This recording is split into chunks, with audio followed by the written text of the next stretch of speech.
Well, hey everyone, this is Chris DiFiorio with Keys to the Shop. Welcome to another edition of Shift Break. Today's episode is brought to you by La Marzocco. La Marzocco has been making espresso machines by hand in Florence since 1927. That's almost 100 years of having a reputation for innovation, high-quality, dependable espresso machines that are basically a household name in specialty coffee, because these espresso machines are created to serve their customers, the specialty coffee retailer, because the espresso machine is at the heart of your business, and that's why La Marzocco is at the heart of so many great coffee businesses around the world. A case in point would be the KB90 espresso machine, created with scales in the drip tray to increase the accuracy of extraction. Also, of course, we have the straight-in locking portafilters to help with ergonomics. And then there's the auto flush feature, which automatically cleans the group heads. That increases your workflow efficiency and cleanliness. It's just one of many different examples of espresso machines that they have that can fit your exact needs. And La Marzocco is available to help you make those selections. All you need to do to reach out to them is email info@lamarzocousa.com, and also check out their website, lamarzocousa.com.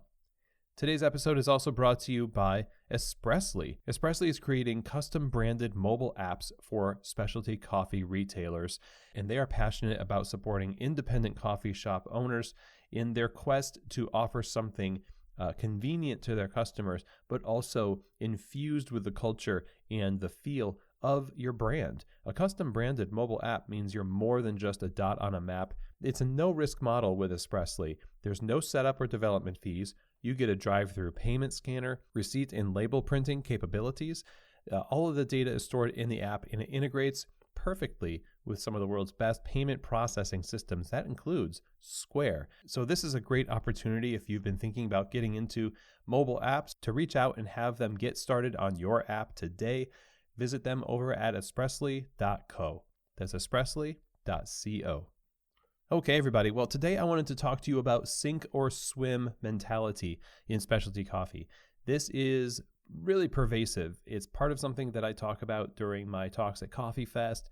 It's one of those things that is sort of a part of the industry that we are simultaneously proud of / know that it's wrong. But it is something that we nevertheless engage in, almost subconsciously sometimes, as a rite of passage for staff.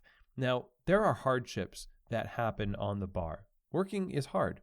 It's supposed to be hard. That's why it's called work. And, this is part of what it means to, put your hand to a task. But at the same time, there are unnecessary hardships that are brought on by a lack of resourcing and a lack of planning, oftentimes at the hands of owners and managers who are too busy to be bothered to have forethought in planning in how people are trained and onboarded. During training processes, oftentimes what we do is we rush people through the process, and we give ourselves the excuse of, well, it costs a lot to train people. They're going to leave anyway. Why invest a lot into them?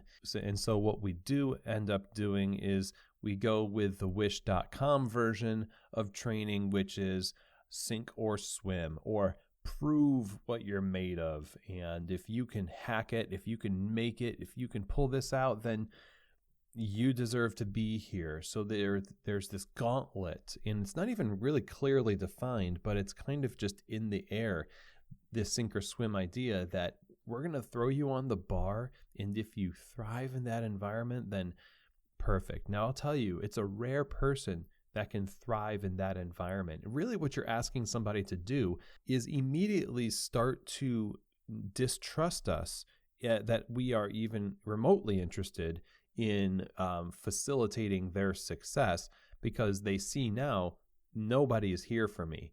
And it's even worse when you're a part of a team where everybody else had to go through that, and they all kind of have this mentality that it's every person for themselves. You're on your own. You're in the sink or swim phase of working here. Good luck. Now, sometimes there are people that are really going to be helpful, and that's nice. Leadership loves to have people who take it upon themselves to soften the blow by offering extra help to the person who is just kind of wandering around the bar like, I don't know what to do. Nobody really trained me.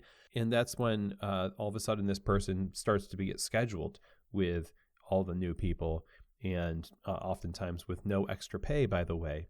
Unofficial trainers, this is a shift break we've done in the past, they need to be paid as trainers. You can pay them more every time you put them with a new person. I think that's really fair. And if you're not doing that, if you've got people who are baristas and you do the whole like, hey, I'm going to schedule you with my best barista and they're going to show you the ropes, this is a call for you to pay that best barista more money, at least for that time that they are putting the trainer hat on. Let's get back to the idea of sink or swim. Now, let's say that somebody does actually swim. Now what they've done is they've, pulled themselves up by their own bootstraps and they've shown that they can handle it. Well, here's the thing. Now what their confidence is built on is their own abilities, and they haven't really attached any confidence to the people who are going to insert themselves into their lives through reviews and memos and other communications. There's now a rift. I got through this because of me, not you. Why should I listen to you? You are in that ivory tower called the office or HQ or whatever. Nobody was really helping me be successful in this role except me. And then you get groups of baristas who think this, where, it's time for a staff meeting or an initiative, and it just falls flat because the engagement with the culture and with the baristas was nil or non-existent. And it started with that sink or swim, like just kind of figure it out. If you're the right person, it's like this mystical right person, you're going to figure it out. That's where you start to get people saying, okay, we're not going to really buy in to very much that leadership has to say, because we know from the very beginning, they do not have our best interest in mind. Look at how we even started this job. Once we found out how the sausage is made behind the scenes, we wanted to get out, but I need this job. I can't leave. There are so many baristas that are in this position right now. And why do we do this sink or swim? Why do we do this? You don't need to have an elaborate onboarding procedure. It's not something that is hard to do necessarily. It's hard to plan. And it's much easier to simply throw them in and let them do it. And I find that to be rather lazy, honestly. It's insecurity. We're actually systematizing insecurity. We're saying this is how we do it. This is our system. And it reinforces something that will come back to bite you in the end, really. And so we have to get rid of this idea of sink or swim. What we need to do is teach people how to swim, not to sink. That's the role of leadership. There may be some things that people should know how to do. You hire for personality, you hire for potential and culture and values. But the skill sets that person has won't always translate from job to job. You have to treat each person who comes in as somebody who needs to be taught how to swim in the waters of your business. That's what training is for. It is to show them where to go, what to do, how to do it, how to be successful, give them the details they need, the tools they need, the clarity and information they need, follow up, continue to do that, show interest, be engaged, and even if they do leave you before you wanted them to, their time with you will have been a lot more productive. It will have been a lot healthier. You will have gotten a lot more experience in training and educating people as well that will also help those who don't leave quickly. It's a win-win.